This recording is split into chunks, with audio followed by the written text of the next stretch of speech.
Hello students, this is our second lecture on topology of real numbers.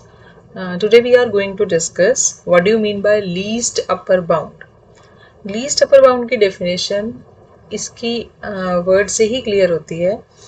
That is, least upper bound is nothing but least among all the upper bounds of that set. जिस भी set के हम least upper bound की बात कर रहे हैं उसका मतलब क्या है? Least among all the upper bounds. कैसे डिफाइन करेंगे इस चीज को? Let S be any non empty subset of real numbers and any real number u is said to be a least upper bound of the set S if पहली condition क्या चाहिए हमें? u is an upper bound of S. u जो real number जिसको हमने least upper bound prove करना है इसका लीस्ट अपर बाउंड होगा वो एस का. कब होगा? सबसे पहले वो एस का क्या होना चाहिए? अपर बाउंड होना चाहिए. What do you mean by upper bound? कि अपर बाउंड का मतलब क्या होता है? If every element of S is less than और इक्वल टू एस. अगर एस का हर एक एलिमेंट लेस देन और इक्वल टू यू होगा then we say that u is an upper bound of S. इसको मैथमेटिकली कैसे लिखेंगे? कि every element x which belongs to S that must be less than equal to u. Then we say that this u is an upper bound of S. ठीक है, तो किसी भी number को किसी सेट का लीस्ट अपर बाउंड होने के लिए पहली कंडीशन क्या चाहिए? It must be N upper bound of that set. Upper bound कब होगा वो? अगर उस सेट के सारे एलिमेंट्स उस नंबर से क्या होंगे? छोटे या उसके इक्वल. नाउ ये वैल्यू लीस्ट अपर बाउंड कब होगी? When it is least among all the upper bounds of S. अब least among all the upper bounds of S को हम किस तरह से लिखेंगे? कि अगर u डैश कोई और अपर बाउंड है एस का तो u उससे क्या होना चाहिए? या तो छोटा या उसके equal. Then u is said to be least among all the upper bounds of s. Fine. क्या कहा हमने? u is said to be least upper bound of s if first condition is कि u is an upper bound of s. ये s का अपर bound होना चाहिए. और अगर कोई और अपर बाउंड है s का like u dash is any other upper bound of s then u must be less than u dash. u उन सारे अपर बाउंड्स में से सबसे क्या होना चाहिए? छोटा. यही चाहिए ना हमें? least among all the upper bounds that is said to be least upper bound. और ऐसा जरूरी नहीं है कि हर सेट का लीस्ट अपर बाउंड एग्जिस्ट करे. पहले हम देखते हैं एक ऐसा सेट जिसका लीस्ट अपर बाउंड एग्जिस्ट करता है. So we consider an close interval, any closed interval a to b. now इसका लीस्ट अपर बाउंड क्या होगा? अगर मैं इसको रियल लाइन पे प्लॉट करूं, suppose this is your closed interval a to b. Fine. this is your closed interval. suppose this is your point b and this is your closed interval a to b. suppose ये आपका है closed interval a to b. ठीक है. अब इस set का least upper bound find out करने के लिए पहले हमें क्या चाहिए? इसके सारे अपर बाउंड्स. फिर उनमें से सबसे छोटा फाइंड आउट कर लेंगे. एज वी नो कोई भी नंबर अगर मैं b से बड़ा लेती हूँ इस रियल लाइन पे तो इस सेट के सारे एलिमेंट्स उन सारे नंबर से क्या हैं? छोटे.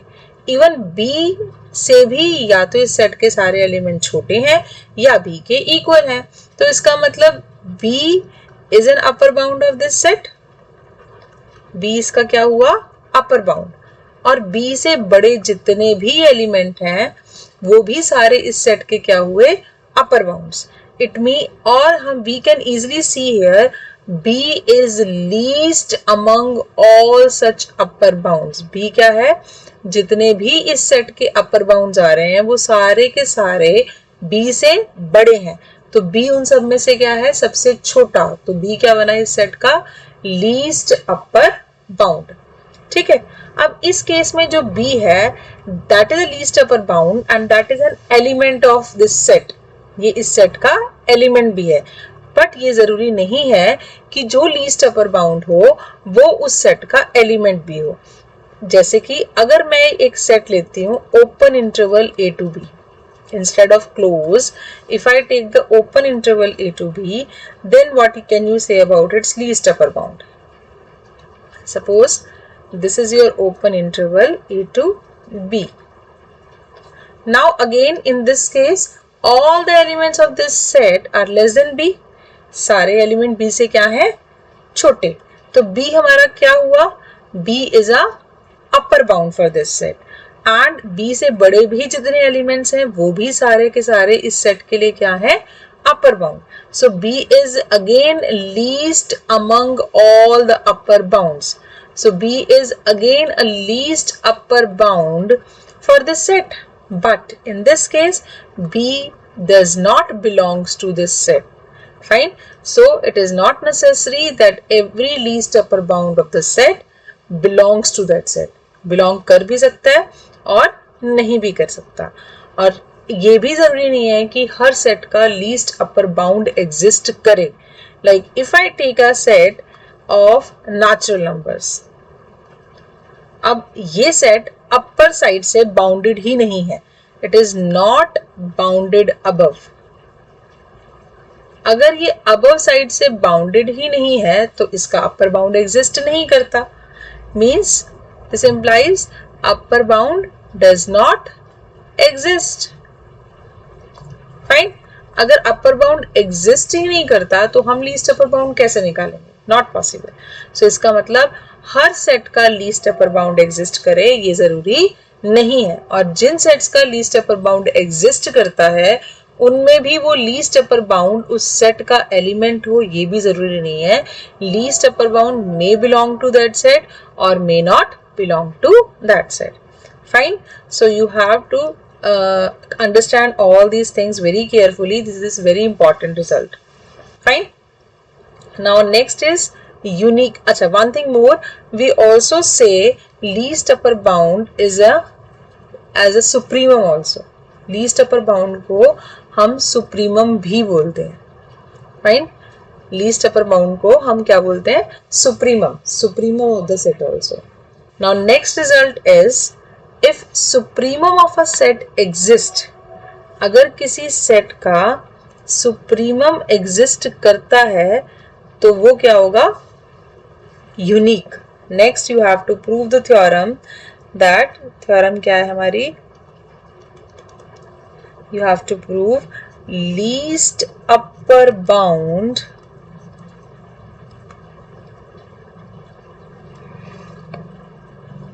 of a set if exist. अगर exist करता है, if exist then it is always unique. You have to prove कि अगर किसी set का least upper bound exist करता है तो वो हमेशा क्या होगा, unique. How will you prove it? हम मान लेते हैं कि एक set है S. Now how will you prove it? Let S be a non-empty subset of real numbers and it has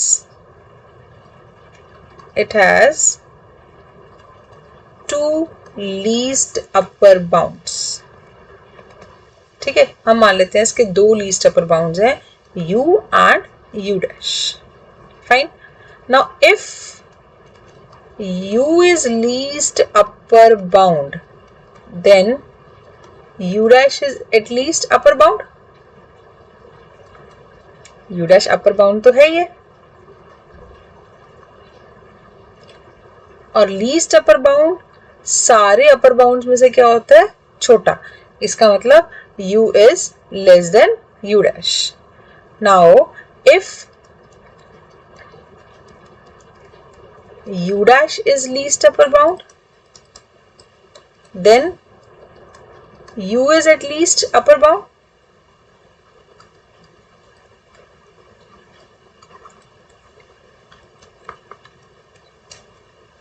U क्या है हमारे पास, upper bound है.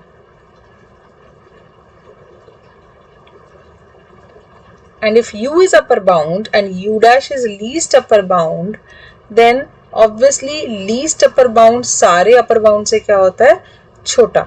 So from these two equations 1 and 2, what you get? U is less than u dash and u dash is less than equal to u. Then what it implies? दोनों numbers एक दूसरे से less than equal to हैं. It means both must be same. हमने क्या माना था कि u और u dash दो least upper bounds हैं. तो हमने क्या प्रूफ कर दिया कि both the least upper bounds are same. So it means least upper bound अगर exist करता है तो वो हमेशा क्या होगा, unique. Fine. The next result is prove that the greatest member of a set, if it exists, must be the supremum of the set. Next हमें क्या प्रूव करना है कि अगर किसी सेट का ग्रेटेस्ट एलिमेंट एग्जिस्ट करता है तो वो ग्रेटेस्ट एलिमेंट क्या होगा, supremum of the set. Fine. तो इसका मतलब पहली चीज तो ये है कि ग्रेटेस्ट मेंबर हर सेट का एग्जिस्ट करे ये जरूरी नहीं है. अगर एग्जिस्ट करता है तभी हमें प्रूव करना है कि वो क्या होगा, supremum of the set. Now how will you prove it? First of all, what do you mean bye greatest element of the set? Greatest member of the set. Greatest member का मतलब सबसे बड़ा मेंबर उस set का. So let S, हम पहले कोई भी एक सबसेट मान लेते हैं which is non empty subset of R. ठीक है, और मान लेते हैं कि इसका ग्रेटेस्ट मेंबर एग्जिस्ट करता है. Let u be a greatest member of S. अगर ये S का ग्रेटेस्ट मेंबर है, it means X is less than equal to U for every X belongs to S. मतलब S का हर एलिमेंट U से क्या होगा, या तो छोटा या उसके इक्वल. फाइन. तो इसका मतलब क्या हुआ? It means U is, this implies U is an upper bound of S. क्यों हो गया ये अपर बाउंड? क्योंकि S के सारे एलिमेंट्स या तो U के इक्वल है या U से छोटे हैं. तो U क्या बन गया हमारे लिए? U is an upper bound of S. अब अगर ये अपर बाउंड है, मुझे शो करना है it is a least upper bound, it should be a supremum of S. तो अब लीस्ट शो करने के लिए आई हैव टू शो कि it is less than every upper bound of S. So we consider, we suppose,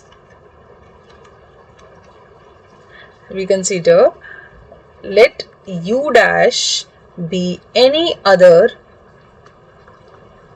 upper bound of S. अगर मुझे ये show करना है कि U लीस्ट अपर बाउंड है या सुप्रीमम है, तो मुझे क्या शो करना है कि U सारे अपर बाउंड से छोटा है.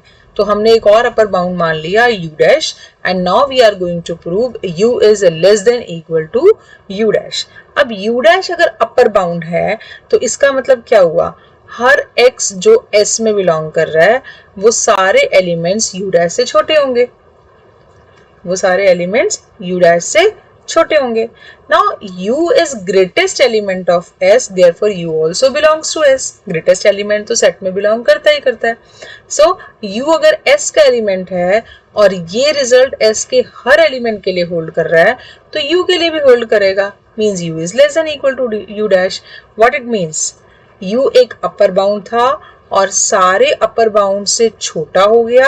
इसका मतलब U is least upper bound of S. और U था क्या? U is greatest element of S and it becomes least upper bound of S. है ना? तो यही हमें प्रूव करना था कि greatest element of S is the least upper bound of S. Hence we have proved. Now next result is let S be a non-empty subset of real numbers which is bounded above. S हमें एक subset दिया हुआ है real numbers का जो bounded above है, and real number U is least upper bound of S. और u इस सेट S का क्या है, लीस्ट अपर बाउंड। कब होगा ये पॉसिबल, कब है, if and only if x is less than equal to u for every x belongs to S and for every epsilon greater than 0 for any epsilon greater than 0, कोई भी हम epsilon लेते हैं which is greater than 0, then there exists at least one x belongs to S, एक element S में ऐसा जरूर मिल जाएगा such that x is greater than u minus epsilon। मतलब अगर हम u में से छोटा सा भी नंबर कोई भी epsilon माइनस कर दें, then there exists one element in the set S which is greater than u minus epsilon. How will you explain it? If I plot this in number line, suppose S कोई भी set है और U इस set का least upper bound कब होगा, कब होगा वो, if and only if X का S का हर एक एलिमेंट इस U से क्या होना चाहिए, छोटा। और इसका मतलब क्या हुआ, U is upper bound of S। अगर S का हर एलिमेंट इस U से छोटा है from the first condition, then it means this is an upper bound of S। And second condition क्या कहती है कि अगर मैं इस u में से कुछ भी थोड़ा सा माइनस कर देती हूँ, if I subtract very small number from this u, then जो नंबर आएगा this can no longer be a upper bound of S। क्यों, क्योंकि S में कम से कम एक एलिमेंट ऐसा जरूर मिल जाएगा which is greater than this u minus epsilon. ये नंबर u से तो छोटा है क्योंकि u अपर बाउंड है तो S के सारे एलिमेंट u से छोटे हैं, बट अगर मैं u में से एक भी नंबर, छोटे से छोटा नंबर माइनस करूंगी तो S में कम से कम एक एलिमेंट मिल जाएगा जो u माइनस एप्सिलॉन से क्या हो जाएगा, बड़ा। This you have to prove कि अगर u लीस्ट अपर बाउंड है तो ये दोनों कंडीशंस होल्ड करेंगी, and if both the conditions hold then u is least upper bound of S। First of all let's see what is the definition of least upper bound which we have done earlier। क्या कहा था हमने, u is least upper bound of S, कब, क्या conditions थी, first is it must be an upper bound, u is an upper bound of S। सबसे पहले क्या होना चाहिए था, ये upper bound होना चाहिए था S का। upper bound का मतलब क्या है, upper bound of S means that is for every x belongs to S, जो सारे एलिमेंट्स हैं S के वो सारे के सारे क्या होने चाहिए, less than equal to u। Fine. And second condition हमने क्या कही थी कि अगर u dash is any other upper bound, अगर u डैश कोई और अपर बाउंड है S का, देन u उनमें से सबसे छोटा होगा, then it means u is least upper bound, smallest among all the upper bounds of S, है ना। तो हमें अब इस रिजल्ट को प्रूव करने के लिए इन दोनों डेफिनेशंस को क्या शो करना है, इक्विवेलेंट। मतलब अगर ये कंडीशंस होल्ड करती हैं, मतलब u अगर लीस्ट अपर बाउंड है तो ये दोनों कंडीशंस तो होल्ड करेंगी, एंड अगर ये दोनों कंडीशंस होल्ड करती हैं मींस ये दोनों कंडीशंस भी होल्ड करेंगी। फाइन। u अगर लीस्ट अपर बाउंड है तो ये दोनों कंडीशंस होल्ड करेंगी, and if these two conditions hold then obviously u must be a least upper bound of S। Fine. पहले हम मान लेते हैं, let's prove this result, and we suppose proof में हम सपोज क्या करते हैं कि u is least upper bound of S। अगर u लीस्ट अपर बाउंड है S का, this implies these two conditions 1 and 2 holds,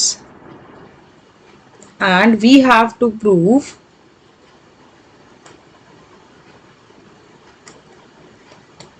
कौन सी कंडीशंस, मैंने इनकी सिंबल्स अलग अलग यूज की हैं।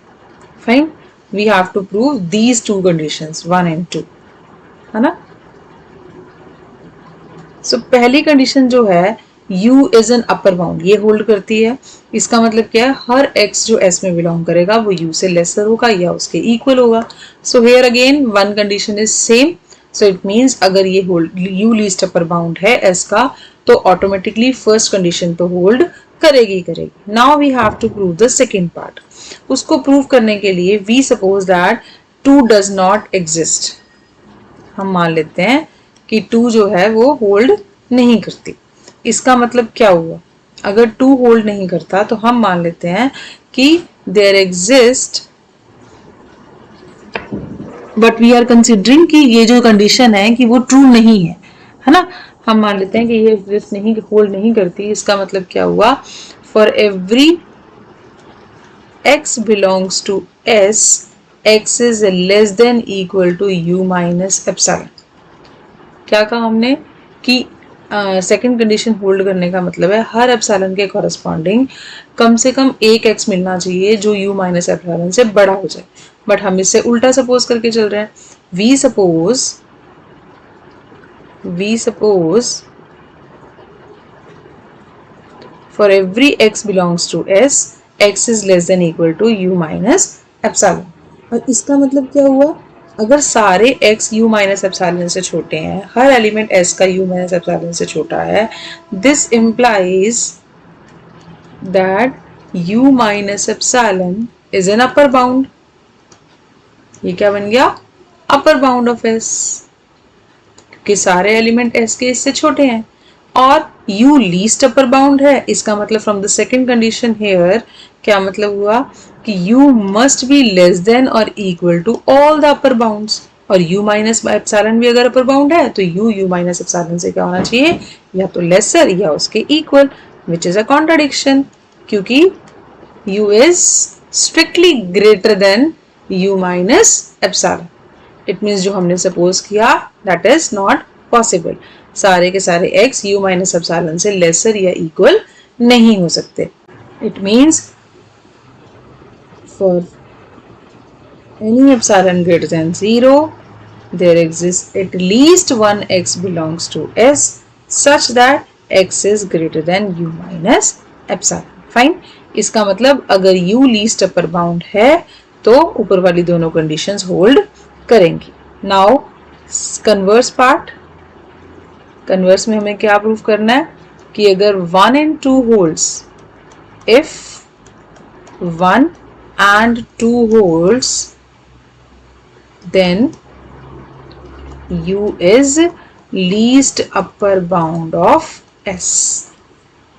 ना अगर 1 होल्ड करता है तो इसका मतलब क्या था, 1 का मतलब क्या है, 1 हमें क्या कहता है कि हर एक x जो u से छोटा है, हर x s का एलिमेंट, हर एलिमेंट s का u से क्या है, छोटा। तो 1 implies this u is an upper bound of S, तो ऑटोमेटिकली लीस्ट अपर बाउंड के लिए जो पहली कंडीशन है वो होल्ड करती है। Now we have to prove that अगर कोई और अपर बाउंड एग्जिस्ट करता है S का तो u उस अपर बाउंड से क्या होगा, छोटा। ठीक है, तो हम मान लेते हैं let u dash be any other upper bound of S। Now we consider let u dash be any other upper bound of S। now अगर u dash अपर हमें प्रूव करना है, to prove u is least upper bound of S, it is sufficient to prove, क्या prove करना sufficient है, it is sufficient to prove that u is less than equal to u dash। so we suppose, हम इससे उल्टा मान के चलते हैं, we suppose that u is greater than u dash। अगर u dash से बड़ा है, this implies u minus u dash is greater than 0 and we suppose this number as epsilon। ठीक है, अगर ये epsilon है then by the second condition there exists an x belongs to S such that x is greater than u minus epsilon, implies x is greater than u minus u dash। this implies x is greater than u minus u plus u dash, है ना, और ये u और u cancel, तो इसका मतलब क्या हुआ, this implies there exists some x which is greater than, यहाँ से क्या आ गया, there exists some x which is greater than u dash, है ना। तो यहाँ से हमारे पास फाइनली क्या आया, let's make it more clear.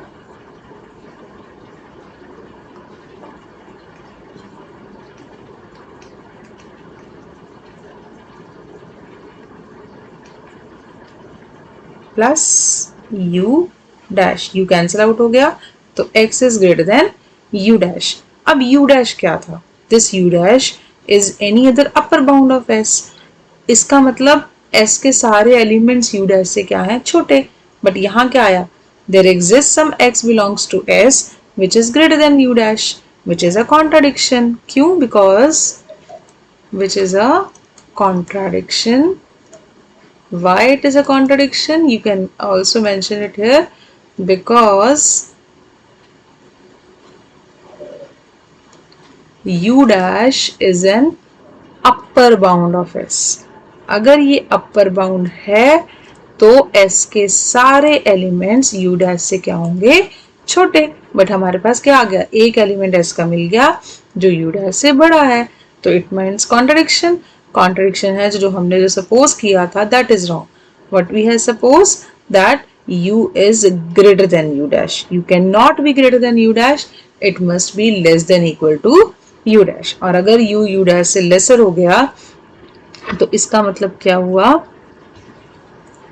हमने यही प्रूफ करना था कि u जो है वो क्या है, अब लीस्ट अपर बाउंड, और लीस्ट अपर बाउंड के लिए हमें प्रूव करना था कि कहीं और अगर अपर बाउंड है तो u उन सारे अपर बाउंड से क्या है, छोटा. This we have proved.